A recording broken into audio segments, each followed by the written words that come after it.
Gereja Tuhan, kita masih dalam masa COVID-19, khususnya di kota Jakarta. 1 Tesalonika 5 ayat 1-11 sedang menggambarkan waktu berjaga-jaga. Nah, beberapa waktu ini kita mulai banyak membaca tentang kebinasaan tiba-tiba. Tiba-tiba virus yang disebut virus corona ada di seluruh dunia tanpa kita tahu sebelumnya. Dan kebinasaan tiba-tiba meninggal demikian cepatnya. Lalu ekonomi mulai berubah, kegoncangan mulai berubah. Dan para ahli, para pakar mulai berbicara menuju kepada kesatuan ekonomi yang akan dipasang dengan chips di dahi dan di tangan. Di kitab Wahyu menuliskan tanda itu adalah 666. Nah, hari ini 1 Tesalonika 5 ayat 1-2 berkata, tetapi tentang zaman dan masa saudara-saudara tidak perlu dituliskan kepadamu, karena kamu sendiri tahu benar-benar bahwa hari Tuhan datang seperti pencuri pada malam. Gereja Tuhan, Alkitab berkata, saudara dan saya seharusnya tahu tentang keadaan yang sedang berlangsung. Memang hari ini Tuhan sudah tidak lama lagi. Tapi persoalannya adalah bukan saja kita tahu Tuhan akan segera datang, bukan hanya kita tahu chip itu mungkin akan terpasang, bukan hanya kita tahu dari berita-berita bahwa 666 akan segera terrealisasi, bukan hanya itu, tetapi bagaimana saudara dan saya hidup di dalam masa yang pendek ini. Itu yang ingin saya sharekan. Maka yang pertama adalah jadilah gereja yang senantiasa beribadah.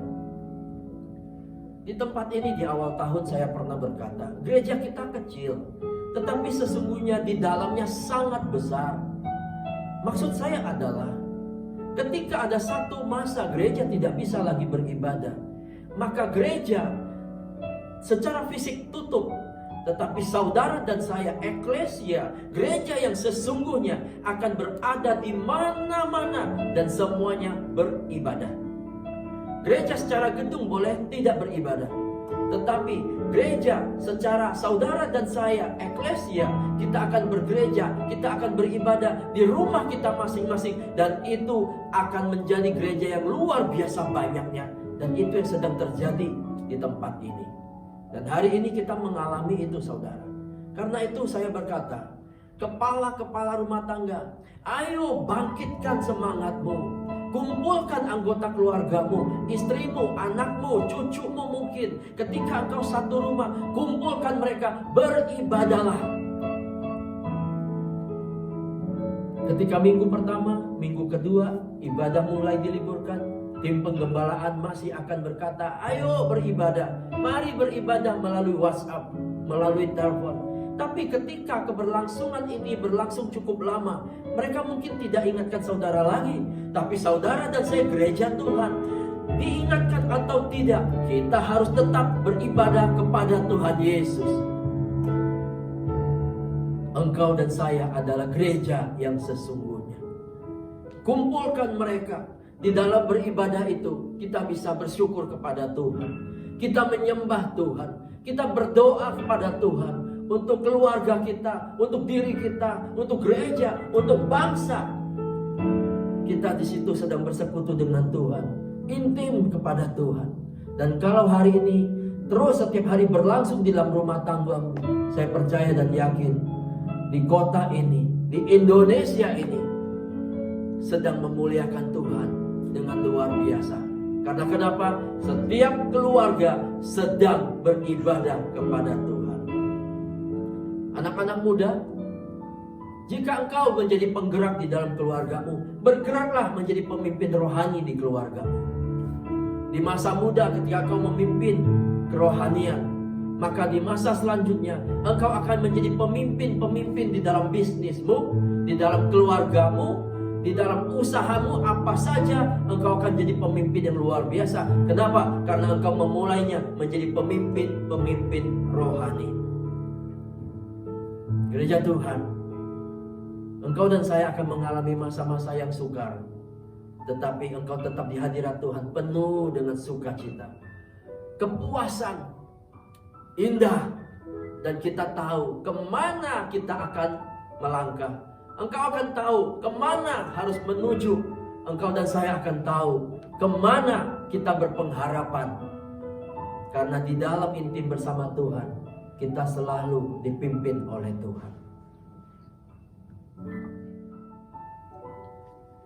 Ku ingin selalu bersekutu denganmu. Saudara, di dalam bersekutu dengan Tuhan, hal yang kedua terjadi adalah ada persekutuan yang indah di dalam rumah tanggamu, di dalam keluargamu. Nah, ketika saudara dan saya lebih banyak waktu di rumah hari-hari ini, kita mengisolasi diri semuanya, saya pastikan saudara mempunyai banyak waktu yang kemarin-kemarin tidak dimiliki. Kemarin-kemarin kita dari pagi sudah keluar mungkin, pulang sudah sore, pulang sudah malam. Waktu dan kualitas yang kita punya bersama dengan rumah tangga keluarga tidak seperti hari-hari ini.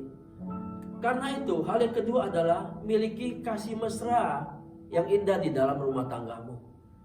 Engkau pasti akan kaget melihat anak-anakmu berapa hari ini yang selama bertahun-tahun mungkin gak tahu, engkau gak perhatikan. Tetapi dalam 2 minggu, 3 minggu, 1 bulan engkau di rumah, engkau akan tercengang-cengang dengan karakter anakmu. Yang satu berbeda dengan yang lain, dan ada sesuatu yang berbeda yang mungkin selama ini engkau tak tangkap, engkau tidak tahu, engkau tidak melihat. Engkau perhatikan anakmu yang satu, kenapa seketika dia bisa emosional yang hari-hari kemarin engkau tidak bisa menilainya. Mungkin anak yang satu, dia begitu pengen dekat dengan engkau, yang kemarin-kemarin kelihatan sedikit asing, sedikit jauh. Mungkin kau bisa melihat karakter anakmu, kenapa dia tiba-tiba rajin berdoa, rajin membaca Alkitab, padahal kemarin-kemarin tidak dia lakukan. Saudara, ketika engkau punya waktu hari-hari ini banyak di rumah, engkau sebenarnya sedang mengintrospeksi diri. Apa yang kau tabur untuk mereka? Apakah engkau hanya bekerja mencukupkan kebutuhan jasmani mereka? Engkau hanya berpikir yang penting dia makan, minum, pakai, tinggal, sekolah, semua kebutuhan cukup. Tapi mungkin kau akan kaget hari-hari ini ada sesuatu yang di luar pengetahuan kau dan sedang terjadi. Nah, di dalam bersekutu bersama Tuhan, engkau sesungguhnya juga bersekutu di dalam rumah tanggamu. Ayo, bawa kembali anak-anak kita. Ketika dia emosi, marilah kita berkata, "Nah, sabar, tidak baik seperti itu. Nah, maafkan adikmu, maafkan kakakmu. Tidak baik marah-marah seperti itu." Ketika dia tiba-tiba pergi, meninggalkan kakak atau adiknya, dia mencari tempat pengasingan untuk menenangkan diri, mungkin engkau mungkin kaget lagi. Kenapa anak saya seperti ini, yang satu ini? Di saat itu engkau bisa mendekati dia. Nah, ada apa? Ceritakan pada ayah, ceritakan pada papi, supaya papi tahu apa yang kau sedang pikirkan, apa yang sedang kau rasakan. Ketika suatu kali mungkin anakmu susah tidur di malam hari, dan mungkin di saat itulah engkau tahu. Kemarin-kemarin kita tidak tahu.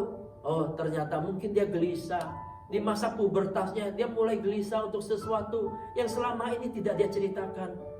Mungkin ini waktunya engkau mendekati dia sebagai teman, sebagai sahabat, di mana dia mau berbagi dengan engkau di masa resah pubertasnya sedang berlangsung. Yang kedua, miliki kasih mesra dalam rumah tanggamu terhadap pasanganmu. Mungkin kemarin kita hanya ngomong sekedarnya karena waktu yang terbatas. Kita hanya ngomong hal-hal penting karena waktu yang singkat. Tapi hari ini ada banyak waktu kita sedang bersama-sama, lakukan aktivitas bersama-sama, bicara lebih banyak bersama-sama, sosialisasi lebih banyak terhadap anak-anak.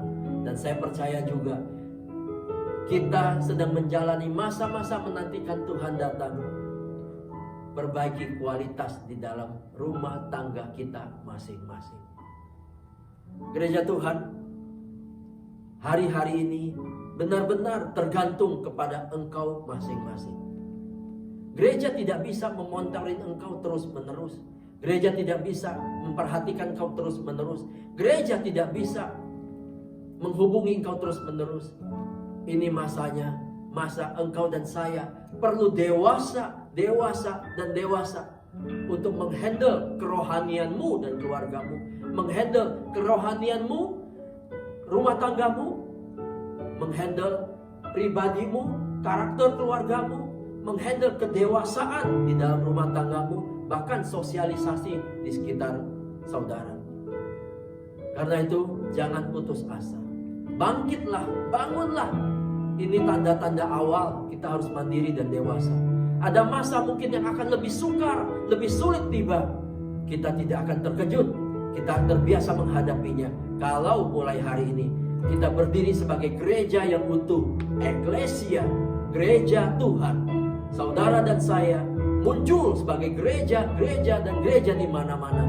Kita akan muncul sebagai orang Kristen yang dewasa di mana-mana, yang siap menantikan Tuhan segera datang kembali. Gereja Tuhan, terimalah berkat Tuhan. Maka Tuhan memberkati engkau dan keluargamu. Tuhan memberkati kesehatanmu. Tuhan berkati masa depanmu. Milikilah iman, pengharapan dan kasih yang luar biasa di hari-hari ini, sambil menantikan Tuhan segera datang kembali. Maranatha, di dalam nama Tuhan Yesus Kristus. Haleluya. Amin.